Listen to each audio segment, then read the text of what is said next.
All right, guess what? We have finally made it to fractions. Addition with different denominator. All right, so questions to ask yourself when adding fractions with different denominators. Question number 1. What is the lowest common denominator? Lowest common multiple is the same answer. So when we're talking denominators, when we're trying to find a common denominator, we're thinking about the multiples. Okay. Next question. What is the numerator as I make each fraction the same denominators? Or as I make each fraction with same denominators. So we have to consider the numerators once we do that. Add only numerators. Bring down the common denominator. Look to see if answer fraction can be renamed in lowest terms. Answer can be renamed. They used to say reduce, but we know that it's not smaller, it's just renamed. If numerator and denominator has a common factor. Okay, use greatest common factor. So all that sounds like jibber, I get it. But we're going to go ahead and try these. So let me go through the algorithm, if you will. Now, I am not going to pull out tiles and chips and things of that nature because guess what, parent? Remember, you're working with your child at home and they are getting this same thing here at school, hopefully. This is just an aid, okay, to help out when your child may be struggling. And then parent, perhaps you're learning too. I don't know. I'm just putting, explaining the worksheet, if you will. Now, this is more or less a template because it's giving you the setup to do it right every time. Okay, and this is the way I was taught. And I'll tell you what, when I was in the 8th grade, my teacher made us set it up this way every time. And you know what? I earned decent enough grades, if you will, in math, which is what allowed me to go to the better high school. Okay, the more scholarly high school in Detroit, okay, called Cass Tech. I was able to go to Cass Tech simply because I had better math scores, okay, plain and simple, okay. So we're going to go ahead and try. So obviously my 8th grade teacher did something right. That is my point. So I have 1/2, okay, plus 2/3. So again, that's 1/2 plus 2/3, okay. So the bar is already there, if you will, the fraction bar. Now, again, what is the lowest common denominator? That's the first thing we have to do when we're adding fractions. We're going to look at the denominator, again, which is the bottom number, okay, of a fraction. We're going to look at the denominator. If it's not the same, then we have just a little work to do, okay? We have to find a common multiple. Now, remember, multiple is the answer to a what? Multiplication problem. So we're going to think of the multiples of 2 and 3. Well, guess what? To come up with the simple multiple or the easiest multiple for both numbers, they have to share the same multiple. So, for example, we're looking at 2 and 3 as denominator, correct? Correct. Okay. If I listed the multiples for 2, this doesn't want to write well. Go figure. All right. I thought I had picked up a good one. So again, parents, remember you're going to have to replenish those dry erase markers on a regular, and they sell them at the dollar store. Okay. So, but again, if I listed the multiples for 2, let's start with 2. 2 times 1 is 2. These are multiples. 2 times 2 is 4.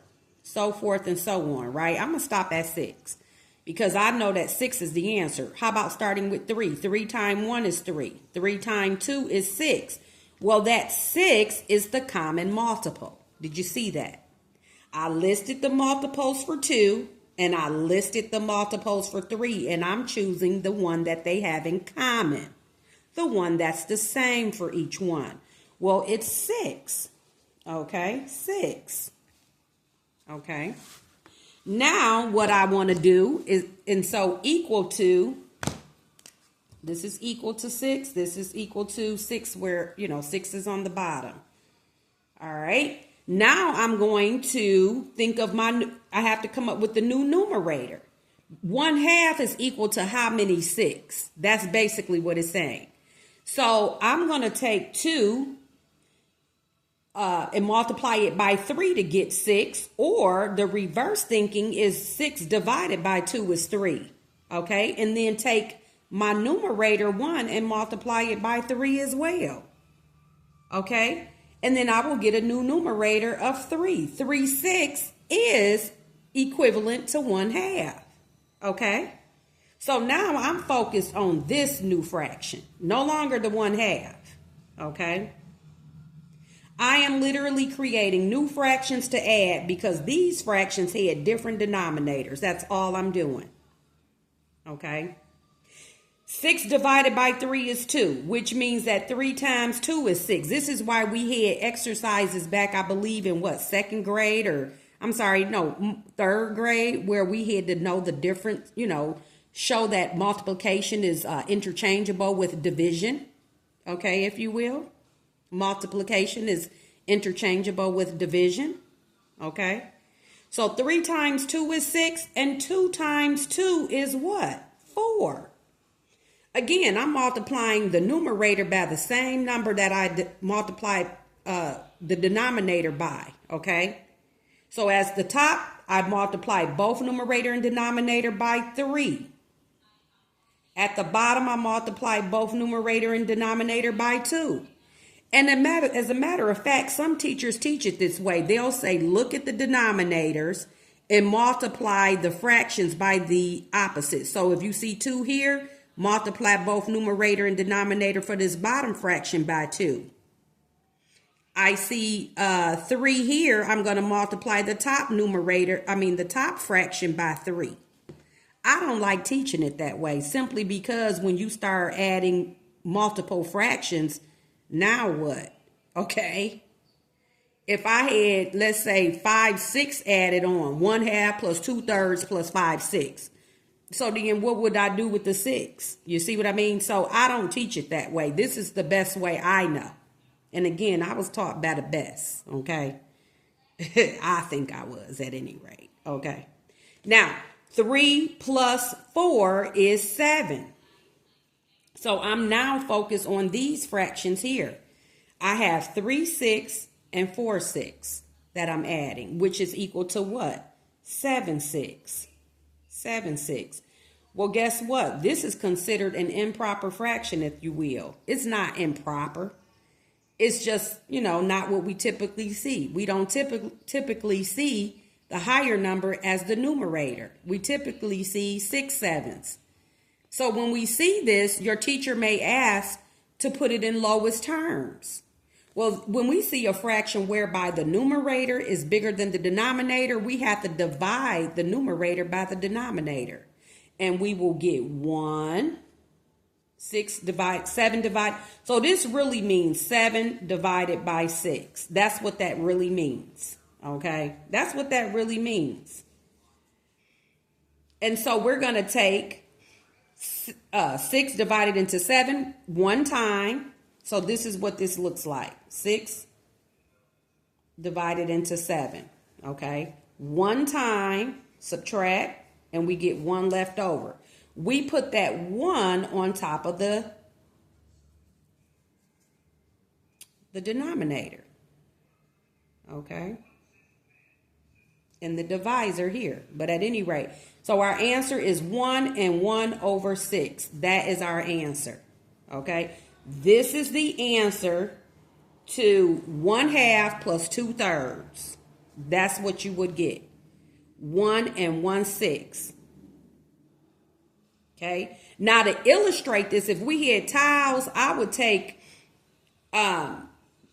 6 and make them, I would show this problem working out whereby it, 1/2, and then it would be 3/6, and then the 2/3 is 4/6, and add all those 6 together, and I would get a whole thing, and then I would have 1/6 left right there, or 1/6. That's what that is. Okay. Now, again, I'm more or less focused on the algorithm here. There's no chips or fraction tiles inside of your boxes. Like I said, parent, you are working with your child. Your child is learning these things in school, and they work with tiles. If it's, happening that way in their class. It depends on where they go to school, okay? You know, I'll tell you, for a teacher to pull out fraction tiles and all of that, they should be doing that in 4th grade, but sometimes it's not easy. You know, that's considered, that can be a little chaotic sometimes. I even remember being in school in 4th grade. I can remember vaguely, okay, because I'm over 50. But I'll tell you what, when the teacher start pulling out tiles and stuff, that means the class is well behaved. I'll put it to you that way. They're ready for it. Okay, because tiles end up on the floor. They throw them and all kind of, you know, shenanigans. Okay, but that's how you do that. Now we're going to go on to the next one. We're going to do quite a few here. And so this video will be somewhat long, but I'll try the next one. Okay, we're adding fractions. Okay, that's what we're doing, adding fractions. Okay, 5/9 with different denominators. So we've got 5. You know what? This marker here is not worth my time right now. I'm going to use this one. Okay, 5/9, much better, and 4/18. All right, question to ask yourself. Do we have the same denominator? Woo. No, we don't. So we have to make it the same. How do we make it the same? We come up with the common multiple for 9 and 18. What's the common multiple? Okay, 18. Because 9 times 2 is 18, and 18 times 1 is 18. So 18 is a multiple of both 9 and 18. Remember with the last video when you did factors and multiples, you know that a number is a multiple of itself. 18 times 1 is 18. 9 times 2 is 18. Okay? So 18 is a multiple of 9. 18 is a multiple of 18. That's all this line right here is saying. What is the lowest common denominator? So that's just saying what number is the common denominator for 9 and 18. That's all that is saying. And it says lowest common multiple is the same answer. So the common multiple is the same thing as the common denominator in this case when we're adding fractions, okay? Then the next thing it says, what is the numerator as I make each fraction with the same denominator? I am making these fractions with the same denominator of 18. So what's my new numerator? Okay, 9 times 2 is 18. And then we got to multiply 5 by 2 as well. 5 times 2 is what? 10. Okay, at the bottom, 18 times 1, it'll be the same thing, of course. That was easy. 4/18 will be how many 18s? 4/18. No brainer there, right? Okay, so we're going to go ahead and add now because I have the same what? Denominators. That's when I can add those numerators relatively easy if you will. Okay, 10 plus 4 is what? 14. 18 is the same denominator. I leave it the same. But again, lowest terms, my answer has to be lowest terms. So I'm going to divide both those numbers by, I see that they're both divisible by 2. So I am going to divide both of those numbers by 2, by a factor, if you will. To come up with the lowest terms for a fraction, you have to divide by a factor. 2 is a factor. That's how we come up with the lowest terms answer. Okay, we divide both the numerator and denominator by the same number. Okay, 14 divided by 2 is 7. 18 divided by 2 is 9. Now, when I look at 7/9 as my answer, guess what? There's not a common factor for 7 and 9. First of all, 7 is a prime number. Remember that? A prime number is a number whereby it's divisible only by itself and 1. There's no other numbers that can go into 7 evenly other than 1 and 7. Whole numbers, if you will. Okay. 9, yeah, we've got 1, 3, and 9, but not one of those numbers other than 1, so it is in its lowest terms. The lowest factor is 1, or the greatest common factor is 1 for both those numbers. The greatest common factor for 7 and 9 is 1. Then we'd end up with the same number, same fraction. If I divided 7 by 1 and 9 by 1, both of them is going to be 7/9, same thing. So it's in its lowest terms. How do you know when a fraction is in its lowest terms? The greatest common factor for the numerator and the denominator is 1. I will repeat what I just said. How do I know this fraction is in its lowest terms? Because only 1 can be divided into 7 and 9. 1 is the only common factor. That's it. Right? Correct. Okay, so 7/9 is your answer. And we just solved that one. Okay? So I will put it there. Okay, let's try another one. Just one more, and then this video will end. I hope you're learning something, or you're able to explain it better to your child, or what have you. Okay, so now we're going to add 4/5 and 9/10. Okay, what are we going to ask ourselves first? Are the denominators the same? No, they're not. So we got to make sure they're the same, right? So we're going to think of multiples. Easy, 10. Okay, 10. Because 5 times 2 is 10, and 10 times 1 is 10. Remember, a number is a multiple of itself. Okay? So, all right, then we're going to take that same 2 and multiply it by the numerator at the top. We're going to take the same 1, of course, at the bottom. So 9/10 for the bottom. Our new fraction will be 8/10 for the top. Okay? That's our new fractions. These are our new fractions. We are no longer concerned with those. They had different denominators anyway. They weren't nice to us.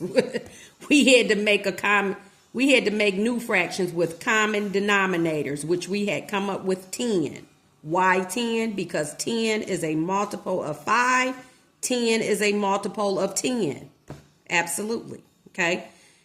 And then we thought about, what did we multiply by 10 to get the 10? Down here is 1. So we multiplied the numerator down here, 9, by 1. What did we multiply by 5 to get 10? 2. We also multiplied his numerator by 2 of that fraction. That's it. That's all you do. It's easy. Okay, what's 8 plus 9? 17. Here's another what we call improper fraction. So we've got 17 over 10. Whenever the top number is bigger than the bottom, you're going to simply divide the bottom into the top and put your remainder on top of the bottom number. So what I'm saying is you're dividing 10 into 17. That's it. That's what you're doing. It's 1 time, and that 1 go on top of the 7. Ha-ha, you better not put that 1 on top of that 1 right there. Okay, because you didn't divide 10 into 1. You divided 10 into 17. 1 times 10 is what? 10. Subtract, you get 7. Put that 7 on top of that 10. That's your answer. It's a whole number 1 with 7 on top of 10. That is your final answer. And it is in its lowest terms. Because again, we got that 7. And that 7 is a what? A prime number. So this answer is 1 7/10. Okay? 1 7/10. I know I explained that kind of maybe fast, maybe slow, but you can watch this video over and over again until you understand it. If you have some questions, you could put them in the comments, what have you, but I simply showed you the best way to add fractions with different denominators. Okay? All right. And then back up here, it says, what is the numerator as I make each fraction with the same denominator? That's this process. When you take that was that process right there. Okay. Then it says add only numerators. Well, we did that. And we leave the denominator the same. That's what this is. All of that. We just did all of that. And then we look to see if the answer can be renamed in lowest terms. We did that. That's all this is. Okay, and again, it sounds mumble jumble, but that's all that was. All right, we're going to do subtraction coming next. All right, I hope you enjoyed this video. Please subscribe to the channel, parent. And again, this is the way that we got to be working with our children. We have to ask them questions, multiple factors. We got to get this down with this language down. With our kids, we got to get them to understand this language, okay? Because again, the schools are not waiting for your child. Okay, they're going to pass them or either they're going to fail them. Now, if they're anything like me, I'm not going to kid you. I fail kids. When I was teaching, you're going to get the grade you deserve. Okay, you don't do your homework. You are not measuring up on the test. You're going to get that F. That's how I was, and I don't mean to sound cruel, but I'm not into social promoting. All right, so there it is. Fractions, addition with different denominators. Okay. Making math count.